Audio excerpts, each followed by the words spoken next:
They already have these systems in place to have them from birth to 3.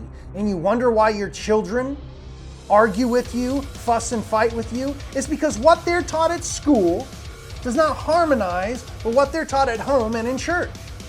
We are a Christian state. But they won't allow even the mention of God or 10 commandments, nothing. You can't have nothing in there. And I don't even think it really has that much to do with God. I think it has to do with, you can't challenge my authority. We're the parent. The school is the parent. We're the authority. All right, we're back with another reaction video. I was asked to do this video by a mom in, it was either Bixby or Jinx, Tulsa. And so let's just jump right into it. What do you think is the biggest driver of literacy problems and a lack thereof? So interesting to think about because that. Because kids get behind, well, and then it's tough to catch up? I'm so glad you said they get behind. They don't get, they start. So what research tells us is that a child's biggest... Let me pause it right here so you can see exactly who's speaking. Superintendent, Millwood Public Schools here in Oklahoma. Learning space is in between the ages of 1 and 5. After 5, you're just barely chipping away at the surface. So in a state like... Okay, this got ridiculous pretty quick. Did you hear what she just said? That after the age of 5, you're only chipping away at it, the literacy of the children. Essentially, after 5, if they're not reading, if they're not literate by 5 years old, it's frivolous. They're just scratching at the surface. They're just, are you kidding me? So you're telling me this is a superintendent. This is someone that's getting paid a lot of money, a doctor who probably went to some liberal school, is coming down and trying to tell you, the parent, that you are wrong because your child is not ready to read and write by the age of 4 and 5 years old? How? How is this news? Why do you think you need to get your grubby hands on our kids, our babies, at 1, 2, 3, 4 years old? Then on top of that, you're telling me you have these children from 5 to 18, and it's the parents' fault that they can't read. It's the parents' fault our literacy is where it's at, because they didn't get them when they were 2 and 3 years old. You know, when you're out there enjoying your baby, take them around to see all the family, taking photos and enjoying yourself, this newborn, they wanted you to be teaching them Mozart and writing and telling stories and reading books. That's what they wanted of your baby. And how dare you enjoy your time? How dare you not start teaching them how to read and write and math fresh out of the womb? How dare you? It's your fault, is what she's saying. This is ridiculous. It didn't take but what, seconds? And this is a real person. This isn't a joke. I mean, I'm glad there's only been 189 views. This was 4 days ago, so I assume she still has her job. But I don't think that she should. This is crazy. Let's continue before I just have to turn it off. Like Oklahoma, where we have poor maternal health, poor infant health, and we don't have, we do a really good job, I will say, with universal pre-K with 4-year-olds, but there is a drastic need for early childhood care, Wait, so they are getting our children at 4 years old. So really you have between 1 and 3 to get this done, or they can't do anything. They can do nothing for your child if you haven't taught them to write and read by the time of 3 years old. Are you kidding me? How is this lady in this position? I don't think the other 2 people on the panel even had anything to say about it. You would think they'd look over into him like, we're not co-signing that. Let's continue. Quality early childhood care in lots of areas of the city that have nothing.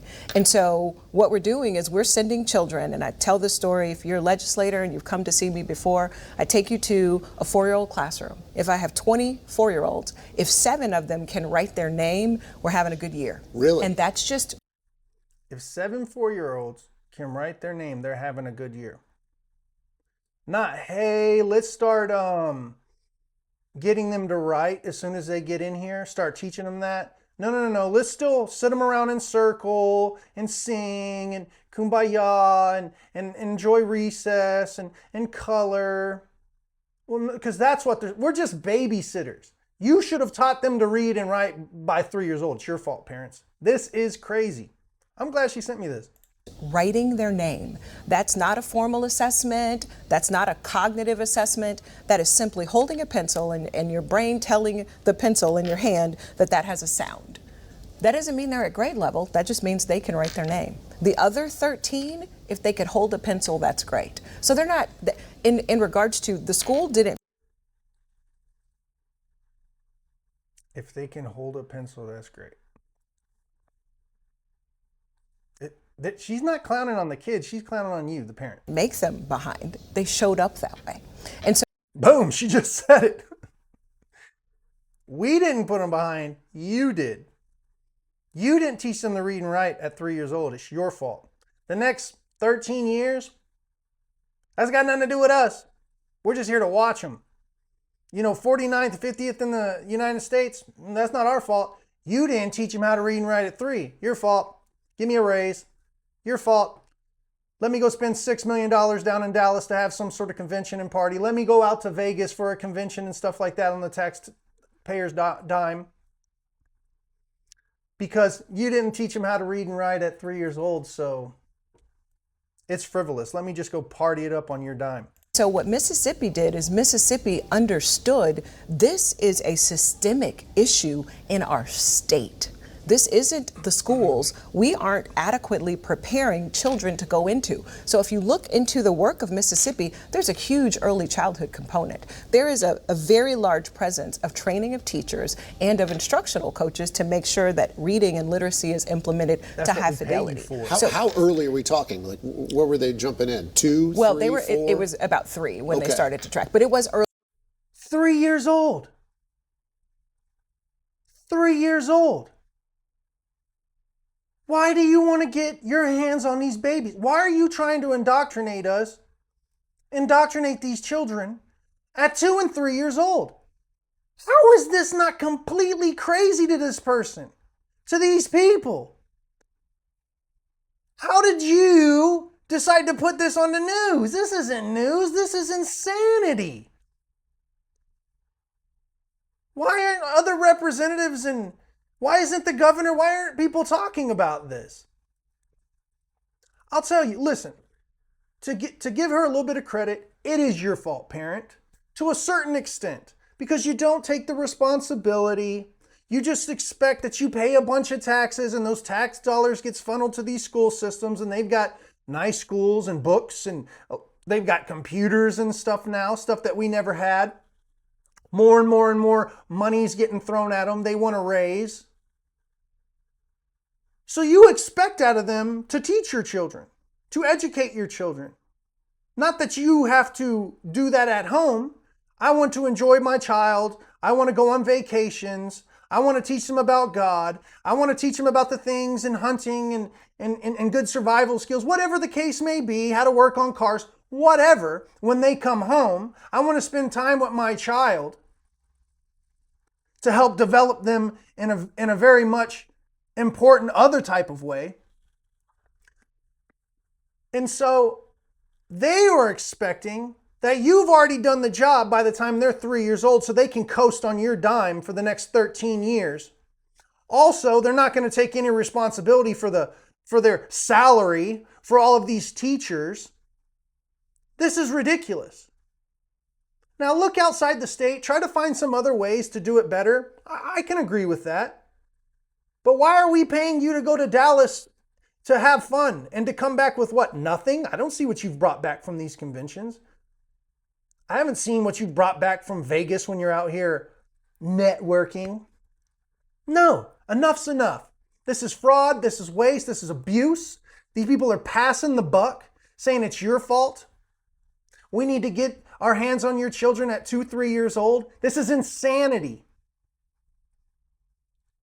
I mean, I'm glad only 189 people have seen this, but because it's been 4 days, like I said, she probably still has her job. But I'm going to continue because this is already just getting way out of control.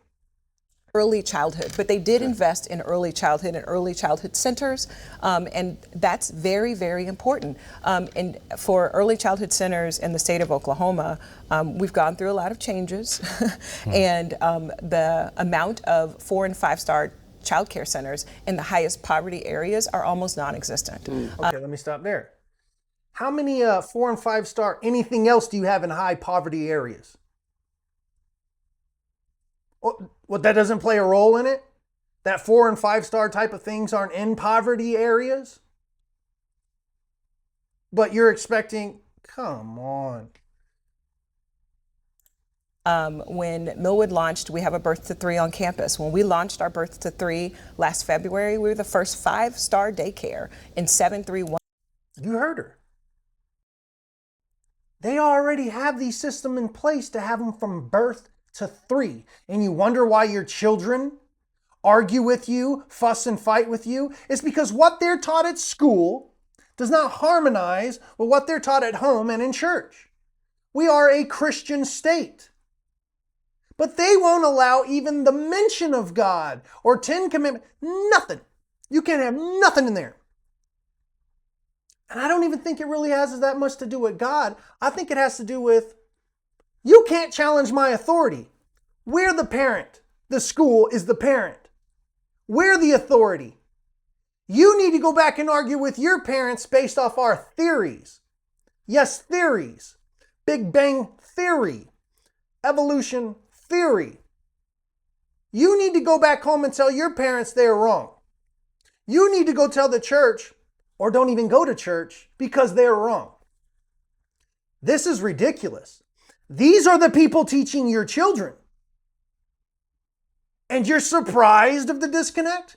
You're surprised that these kids go to school and learn this crap and then come home and don't want to do homework? They don't want to discuss it with their parents? Well, I'm pretty sure they know exactly what their parents are going to say. And now you're at odds with who they're told is the authority. Give us your babies, what'd she say, from womb to 3? So now she's got a program like that. They still can't read or write. And it's still somehow your problem. You should have been doing something when they were in the womb. How far can this craziness go? This is our world. This is our state. This is our children. And these are the people that are in charge? No. You want a promotion? Get out of town.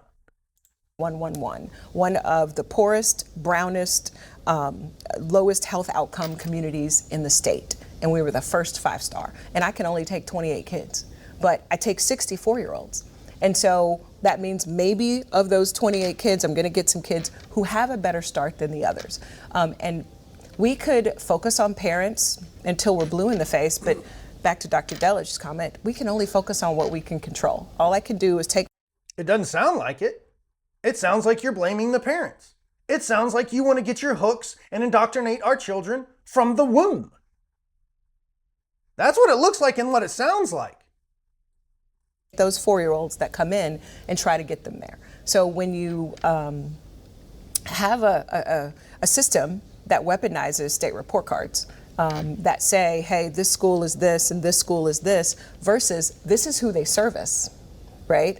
And based on who they service, this is what it looks like. Because if you don't see where our kids start from.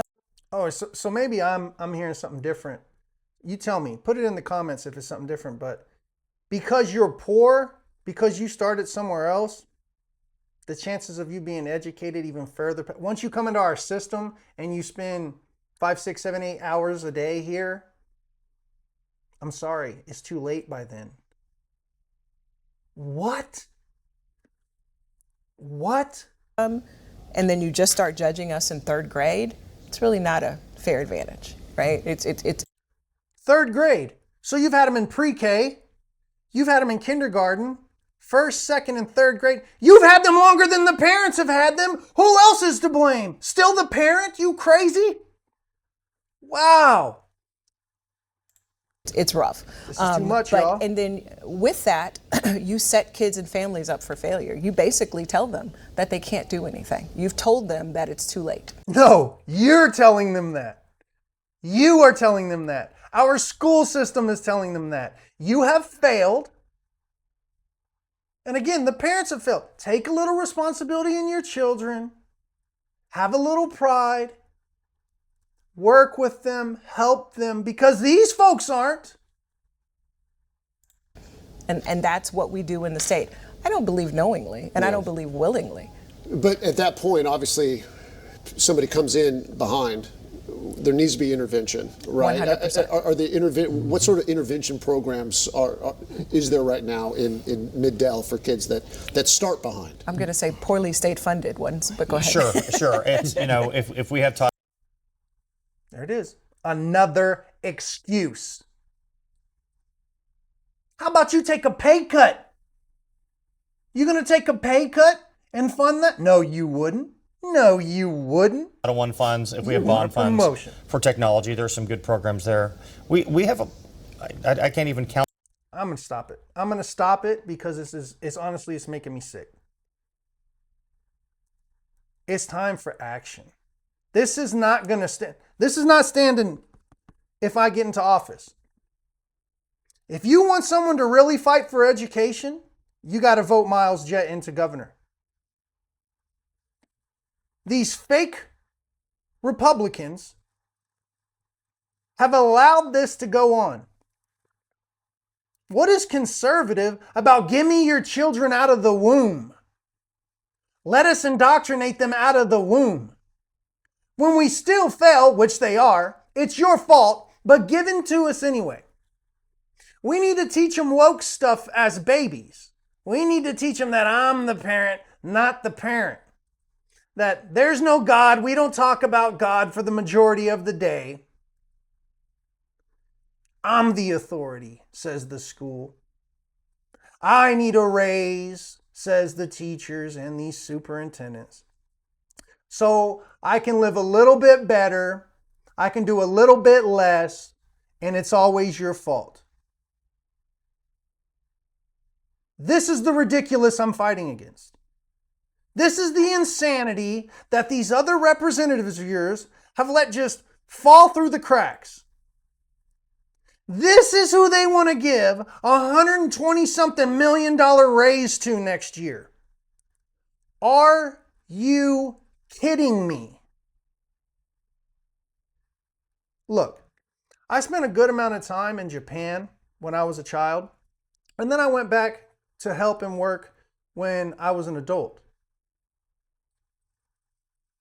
The Japanese start their foundation of education with respect. They respect the teacher, thank you teacher. They respect the school. They clean up after themselves. After every class, move everything aside, sweep, take care of these things. There is a foundation of respect which allows future grades and future teachers to have a great foundation to build upon. But you're not going to do that here because that should have been done by the time they were in the womb or 3. No. Vote Myles, Jett for governor. It's time for change. We've had enough of this.